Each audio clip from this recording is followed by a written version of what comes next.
J'ai déjà fait de la prison, donc ça va. Ouais. Confinement, c'est de l'eau. Jay-Z, son dernier album, par exemple, il est tout pourri.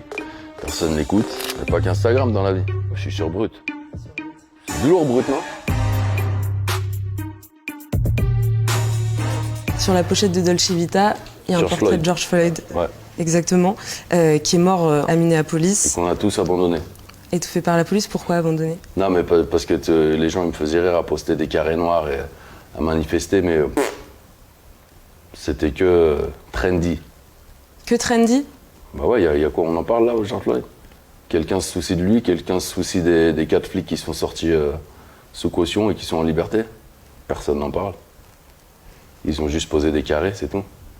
Je le dis dans une chanson. Ils font la guerre avec des chars, on pose des carrés sur Insta. Et toi, tu fais quoi, du coup, à part des chansons? C'est-à-dire? Tu dénonces le fait que les gens s'engagent de manière trendy, comme tu le dis. Ouais, c'est des faux engagements. Moi, de tout ça, j'en parle depuis mes débuts. Mhm. Voilà. J'en parle vraiment. Mais ça a quand même relancé aux États-Unis une vague de protestations, Black Lives Matter, dont on a beaucoup parlé Ça a l'été donné dernier. quoi, Black Lives Matter? Les 4 flics qui sont en liberté. Mm. Donc super, les carrés. Mais les mecs, ils sont en liberté. Personne n'en parle. Personne n'en parle? Je veux dire, il n'y a pas de suite. Bah non. Sinon, il faut me dire où. Ils en parlent plus, en tout cas. Mhm. Moi, j'en entends pas parler, en tout cas. J'entends parler que de vaccins et de masques. Ça te touche intimement, j'imagine. Ah bah moi, j'ai un pendu, j'ai un noir pendu tatoué dans le dos avec 40 Sud-Américains, enfin, des États-Unis qui posent devant. Donc oui, ça me touche.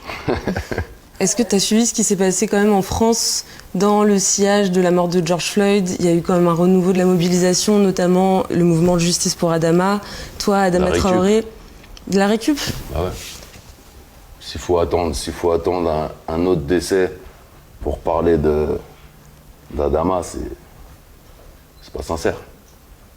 Et puis il y a des combats à mener, mais les combats, c'est bien de les mener si on peut les gagner.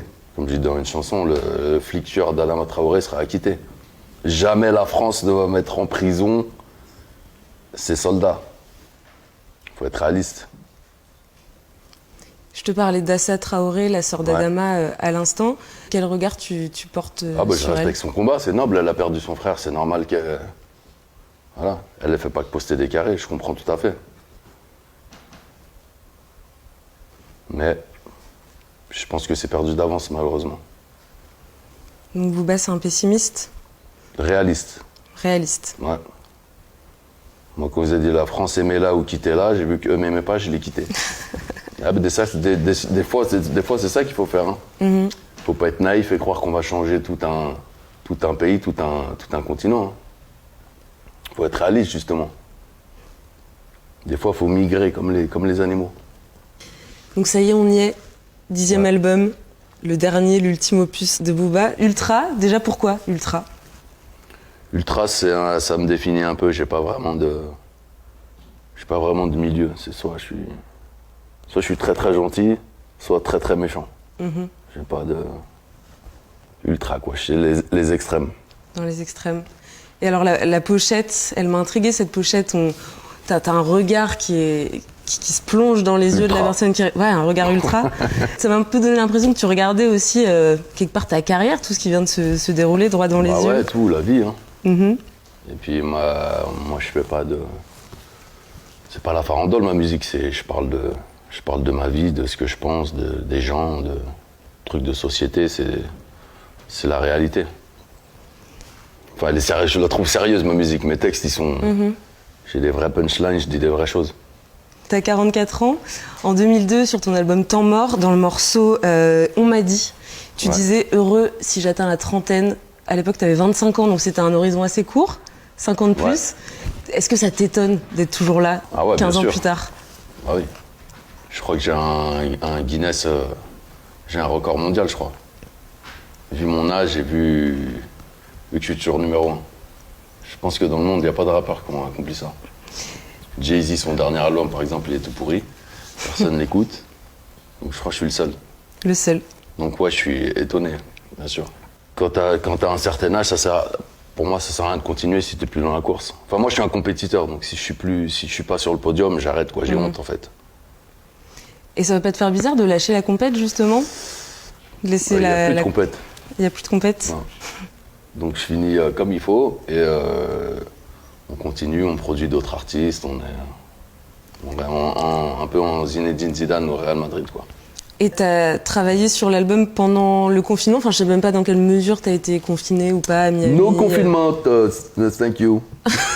No confinement? Non, il n'y a pas pour moi. Ok. Donc t'as pas eu ce truc que pas mal d'artistes ont eu, d'être enfermés pendant 2 mois. Pour certains, ça a été un moment aussi de créativité. Mais bon, j'ai déjà fait de la prison, donc ça va. Ouais. Confinement, c'est de l'eau. C'est un peu plus confortable, du coup, j'imagine. Ouais. Mais je peux comprendre que ça... Ah bah, c'est déstabilisant. Hein. On parlait de la France tout à l'heure, de ton rapport un peu à la France. Je voudrais te parler de la langue française, qui est ton outil d'écriture. Ouais. Quel rapport t'as à cette langue? Bah déjà, je l'ai customisée déjà. Bien customisée. Mais c'est une très, très belle langue, je trouve. Ouais. Toi qui parles l'anglais au quotidien. Oh, l'anglais, avec 10 mots, tu t'en sors. Avec 10 mots, tu peux faire un album. Mais ouais, non, c'est beaucoup plus riche que l'anglais. Rien à voir. Et alors, encore plus riche après que Booba soit passé, puisque de valider, au calme, garde la pêche. Ouais, bah oui. C'est une fierté pour toi que toutes ces expressions, elles soient restées et que les jeunes s'en servent au quotidien. Le nouveau, Larousse, ou dans les nouveaux dictionnaires, il doit y avoir un zer quelque part. Bon, ouais, c'est une fierté que ce soit repris, sinon c'est la loose. Récemment, tu as été banni à vie d'Instagram. Prix perpète. Ouais. Pourquoi? Parce que je n'ai pas suivi les règles. J'ai posté le cul de Fianso. Entre parenthèses, j'ai pris sur Instagram. Hein. Ah oui. J'ai été banni pour l'avoir posté, mais je l'ai pris de chez eux.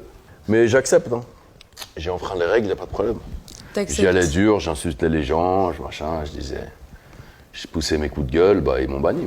Moi, mon truc, c'est la musique. Ouais. Ce qui est important, c'est la musique, c'est ultra. Après, j'ai fait le con sur Instagram, on m'a banni. Pour moi, c'était des barres. Là, du coup, t'es en promo de ton dernier album, t'as perdu ton compte Instagram. Tu regrettes pas un peu? Ah, je suis sur Brut. T'es sur Brut. C'est du lourd, Brut, non? Ça va?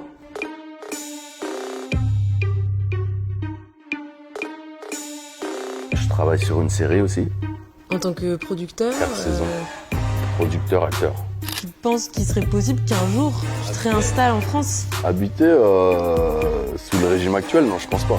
J'ai débloqué le niveau chant, j'ai débloqué le niveau Maria Carré, ça m'a permis de faire des number one tout le temps.